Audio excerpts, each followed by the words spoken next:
Texas State lost the chance to host the first presidential debate ever in the state of Texas this fall, but some debate events still happened, including a panel of students discussing the issues. It's stuff like this that gets the word out and really gets people to take action, and that action eventually leads to change. We'll take you there. And students weren't the only people talking politics on campus. It was your own alumnus, LBJ, who not only was a Texas president, but got pushed by Texas young people and activists to sign the Civil Rights Act, to sign the Voting Rights Act, to create Medicaid and Medicare and Head Start. That's the real Texas, y'all. That's us. That's us. 4 prominent national lawmakers visited campus. We'll share what they had to say. It's too late now to register to vote in Texas. That's why there was a big push to sign up students before the deadline. And later, There you go. Good job. That's the official opening of a huge new dorm complex. So how many beds are there for students on campus? The president says still not enough. and is your golf swing good enough to earn you an A? We'll explain, coming up.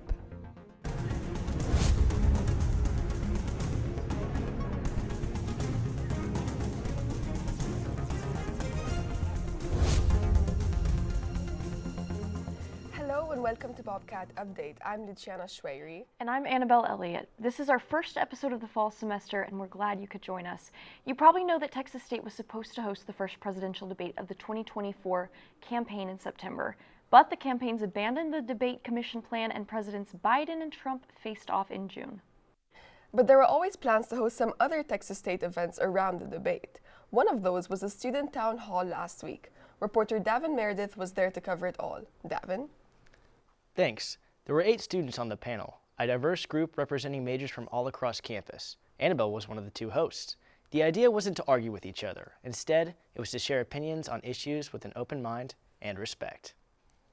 Bobcats Let's Talk presidential election panel. It wasn't Vice President Kamala Harris and former President Donald Trump taking the debate stage in the LBJ Teaching Theater Wednesday. Instead, it was the students of Texas State who took the podium.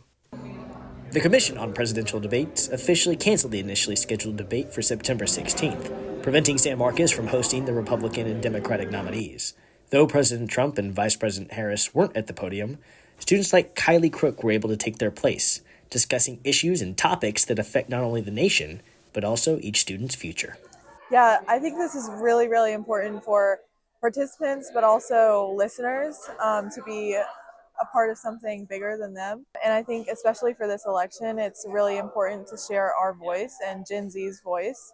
The topics ranged from several crucial points for voters this fall. Abortion, climate change, and gun violence were all discussed. First-year computer science major, Caden Cooley, thought the discussion of guns brought a lot of different perspectives. I enjoyed the gun discussion. I thought it was more nuanced than I was expected for. And I thought a lot of people brought some different opinions I wasn't ready for. Certainly glad that abortion got brought up. That's really a passionate subject for me. I also really enjoyed talking about climate change. It's one of the things that's been on my mind recently just because of the hurricanes. The students didn't just take the place of the nominees. Classmate and senior Annabelle Elliott stepped in for ABC's David Mirror as one of the 2 moderators of the panels and discussed the importance of the platform. Events like these, especially being held on college campuses, are super important. When we're talking about the upcoming election, a lot of times I feel like young people don't feel welcome in the conversation. And I've also heard young people say they feel like they don't know enough to talk about it. It's stuff like this that gets the word out and really gets people to take action, and that action eventually leads to change. The motivations of these panels was to keep students more involved and informed in politics, even after the debate got canceled. For Bobcat Update, I'm Davin Meredith in San Marcos. A few dozen people attended the event, but it was recorded and you can watch it online. Annabelle, how was your experience hosting that? I had a really positive experience being a moderator, and I was really pleasantly surprised by how introspective all of the different panelists were. How about you? I saw you running all over the place. Yeah, I got my rings filled on my watch for sure. I was running around shooting video all day, but it was a lot of fun. It was good to be there. Yeah, well, thanks, Davin. 4 prominent lawmakers also just visited campus to talk politics. The visitors are all Democrats: Vermont Senator Bernie Sanders, former Texas Congressman Beto O'Rourke, and Congress members Greg Casar from Central Texas and Alexandria Ocasio-Cortez from New York. They were on campus early this month to campaign for Vice President Kamala Harris. Our work reminded audience members why they were there. When we register, we can vote. When we stay in touch with another and push each other to vote, we get out there to the polls, and when we vote, we win. You all with me? Kazar represents San Marcos in Congress. He invoked President Lyndon Johnson, a Texas State alum. Kazar said young people in the 1960s pushed Johnson to pass the Civil Rights Act and Voting Rights Act. So it's important for young people to be involved now. Early voting starts next week for the 2024 election, including the race for president. The deadline to register to vote was last week. That's why there was a big push to sign up students while they still had the chance. Reporter Destiny Venetia and I caught up with a non-profit organization that was on campus and to register voters, and also with a few students who signed up. As students walk across campus, they probably came across the voter registration booth set up on the quad last Wednesday. Move Texas and Texas State Athletics collaborated on an event to encourage voter registration here on campus. Ashley Cardenan, regional organization at Move Texas, was one of the registrars there, getting folks registered before the deadline. I think it's important for me to be here today because that way that students see young people are really involved in voting and making sure that they are registered to vote and ensuring that like they are seeing themselves in the people that are out here talking about politics and talking about the issues. One of those students is Zaina, who's studying international studies and spoke about why she's heading to the polls come this November. I care about my local community and I just want to see the local issues being taken care of when it comes to law enforcement, when it comes to, what is both a valid and recognized issue locally and federally, reproductive rights. Texas State Athletics had games set up by the Move voter registration booth to boost morale and get students excited about the elections. Samantha Wunsch is a volleyball player here at Texas State who was out on the quad last week encouraging students to register to vote. I think it's just super awesome for two groups and like community to come together for a common cause such as voting. I think it's just a good display of like having fun and being productive. Texas Governor Greg Abbott removed over 1 million voters from the rolls in August, what experts call a voter purge. That raised alarms among Texans who were worried their registration would be invalid for the November's election. You can actually go online to double check that your registration status went through, and if it didn't, you can always call your local elections office to ask what was the reason that you weren't able to get registered to vote, and then you can re-register. The voter registration deadline in Texas is October 7th. Local elections matter just as much as state and national, so please do your education. An informed voter is better than not voting at all. That was Destiny Venetia reporting. You may have seen two huge new dorms going up over the last couple of years, just above the bus loop at North LBJ. Well, they're open for business. Cibolo and Alameda Hall are now home to 1,000 students. Cynthia Hernandez, Vice President for Student Success, and Abby Myers, a resident assistant in the new dorm, got to cut the ribbon. University President Kelly Damphus shared some context about these new dorms. With the addition of Alameda and Cibolo Hall and the two apartment complexes we acquired adjacent to campus, we have now increased the number of beds from the year I got here from 6,800 beds to now 9,000 beds on campus, but we're not done yet. Another 1,000-bed dorm is already in the works, set to open in 2026. After the ribbon cutting, the president and his wife served ice cream in the courtyard between the two new dorms. While most of the residents of those dorms are first-year students, some are upperclassmen, including resident assistants. Reporter Angie Vasquez talked with an RA and a new student about what it's like living in the new space.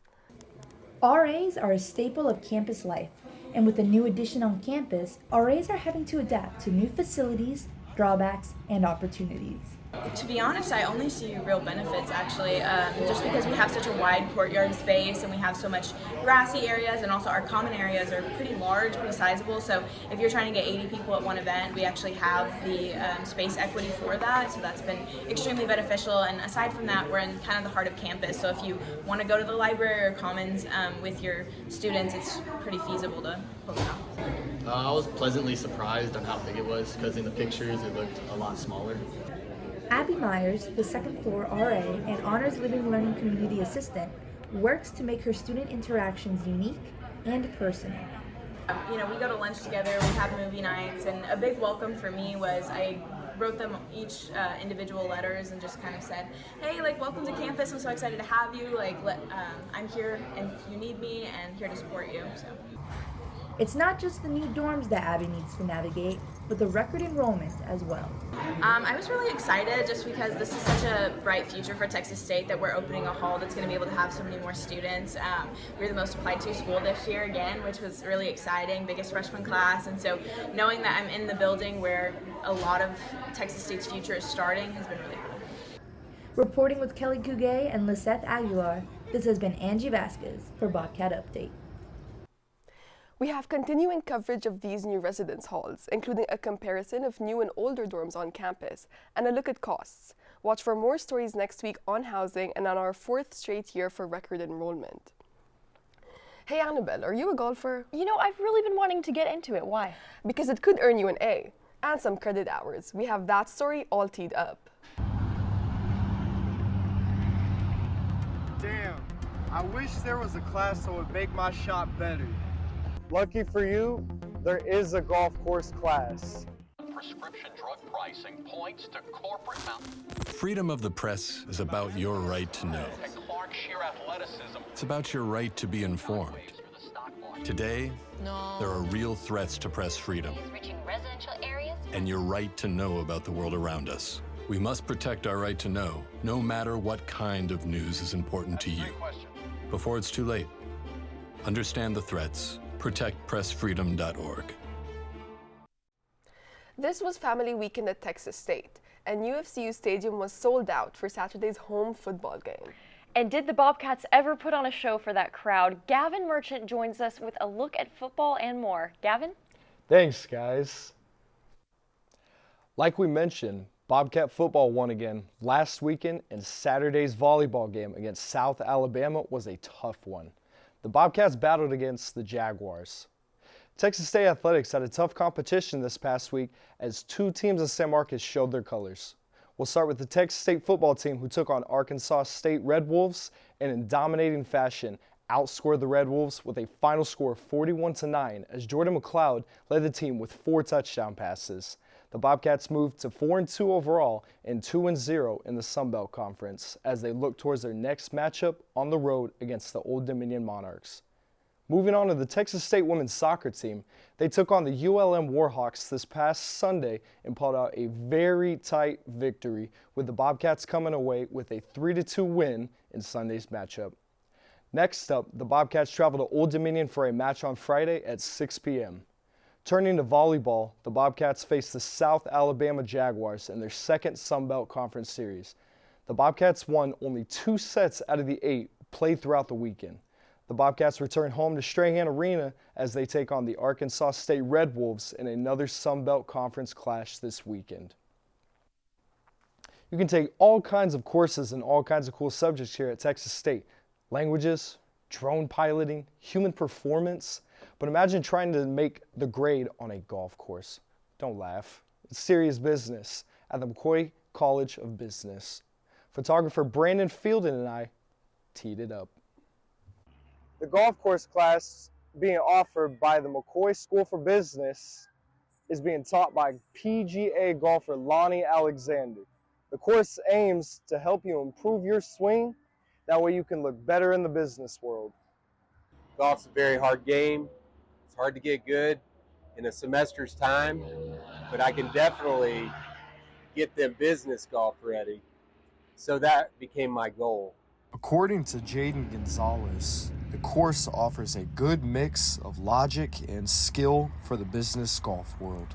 He goes over like a lecture and it's like 5-10 minutes before the class, and then you do like the physical part. You go out and practice, hit some golf balls, and focus on your swings. I like how whenever you go to the class, he at least wants to see you personally, like once, and give you personal advice on how your swing is looking and how you're looking overall. It and scrolled past it. I like was how he tries to give you that connection. Okay. For business Yeah, keep it there students until I stuck read in the name. McCoy this spring who want a little more vitamin D in their lives, Lonnie Alexander and his business golf course are waiting at Bobcat Golf Range.